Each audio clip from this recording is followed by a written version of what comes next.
Erinevad uuringud näitavad, et noored inimesed eriti säästmisele ei mõtle. Veel vähem sellele, et seda peaks tegema kunagi saabuvad pensionid silmas pidades. Sotsiaalministeeriumi korraldatud pensionipäevaga just seda olulist aspekti teadvustada loodab. Tegelikult meie noored on ju pensioniinvestorid kohe, kui nad tööle lähevad. Teise sambaga nad automaatselt liituvad, aga nad ei tee seda teist sammast nagu enda omaks. Nad ei mõtle seda niimoodi läbi, et see on minu raha, ma peaksin selle eest rohkem hoolitsema, ma peaksin tundma muret võib-olla ka sellepärast rohkem, et see pension koguneb nii, et tal pärast on ka nagu ostujõudu ja väärtust.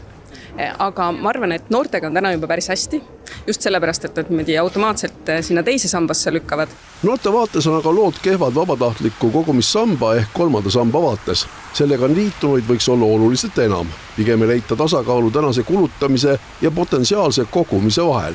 Kuidas on aga lood vanemate inimestega? Tegelikult ju iga aastaga neid inimesi on järjest rohkem, kellel on järjest suuremaid summasid teises ja kolmandas sambas ja see on arvestatav lisasissetulek pensionieas. Et me ei saa nagu mõelda pensioni peale ainult nii, et see on ainult esimene sammas. Et pensionisüsteem on 3 sammast ja kui ma ei panusta kõiki 3 sambasse, siis ka minu ootused sellele pensionile ei saa olla sellised, et see esimene sammas kataks kõik need vajadused ära.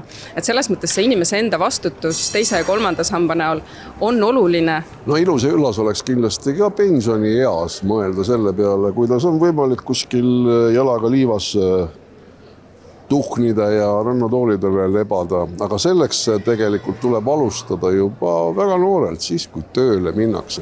Armastatud laulja Ivo Linna kinnitab, et tema alustas kogumist juba väga noorelt. Kas ka mõlemad pensionisambad tema puhul toimivad? Kõige targem inimene, keda mina ilmast tean, on minu abikaasa loomulikult. Ja kuna tema on hariduselt ja oli ka raamatupidaja, siis tema on tegelenud nende meie igasuguste rahaliste küsimustega ja minu meelest mul oli ka see pensionisammas ja nüüd vist enam ei ole ja ma ütlen ausalt, ma ei ole pädev vastama sellele küsimusele. Investor Kristjan Liivamägi on sama meelt, et pensioniks tuleb valmistuda kohe, kui tööle minnakse. Tema saab seda rääkida oma kogemusest. Juhul, kui ma koguksin ainult esimesse pensionisambasse, siis minu pension oleks suurusjärgus 20% minu eelnevast sissetulekust. Ehk minu sissetulek langeks pea 80%. Nüüd, kui ma kogun teise pensionisambasse, siis minu pension on suurusjärgus seal 40–45% minu eelnevast palgatöö tulusses. Ja kui ma nüüd ka kogun kolmandasse pensionisambasse, siis see pensioni suurus on seal suurusjärgus 55–60%. Ehk väga suur vahe on. Kas ma saan 20% oma sissetulekust või saan 60%. Ehk siis pensionil olles me räägime pea 3-kordsest erinevust, et kas ma saan 1000 eurot pensionit või 3000 eurot pensionit.